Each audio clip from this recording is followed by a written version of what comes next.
Bienvenue dans ce premier épisode de Nouveau Regard. J'ai tenu à le réaliser dans ma ville natale, celle de Bayonne. Au cœur du marché des Halles, vous retrouverez un petit restaurateur du nom de Taloka.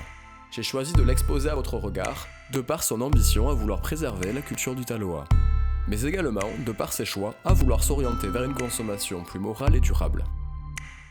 On va venir militer tout en cuisinant, c'est-à-dire qu'on va travailler qu'avec des produits soit bio, soit idoki, ou soit de nos copains agriculteurs, comme des copains qui travaillent le quintoa, le porc quintoa.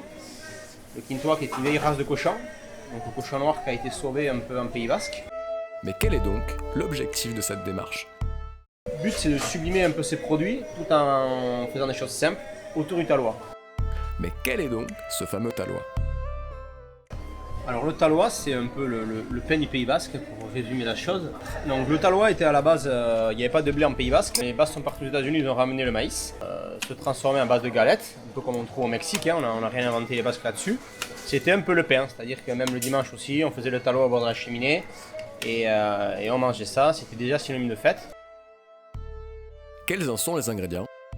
Donc c'est une galette de maïs qui est faite à base d'eau et sel et bien sûr du maïs moulu. Aujourd'hui le maïs on va le retrouver notamment avec une vieille variété de chez nous qu'on va travailler tout en bio sans consanguinité qui est le roux basque. Et une association qui s'est faite qui s'appelle Artogoria. C'est un regroupement d'agriculteurs qui cultivent ce maïs, le roux basque. Et voilà, il y a toute une charte derrière, tout en bio, sans consanguinité. Donc c'est ce qu'on va travailler et on va mettre un peu de blé dedans, de blé ancien, type la T65 ou la T80 d'une ferme Chiminia, qui va donner un peu de souplesse et enlever aussi un peu l'amertume. Donc c'est quelque chose de très simple. Et comment vous engagez-vous vers une consommation plus morale ? On va mettre surtout en avant nos copains agriculteurs qui sont un peu des militants de nos terres et travailler tout en circuit court.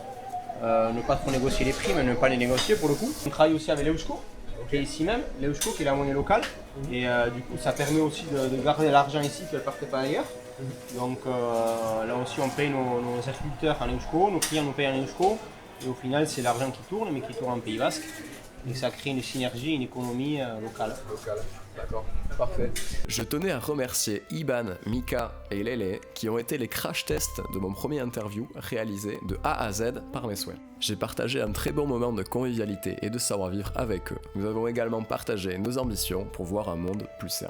Si vous souhaitez également me soutenir dans mon expérience, vous pouvez me laisser un petit commentaire, partager si jamais ça vous a plu, et je vous dis à un prochain épisode dans Nouveau Regard.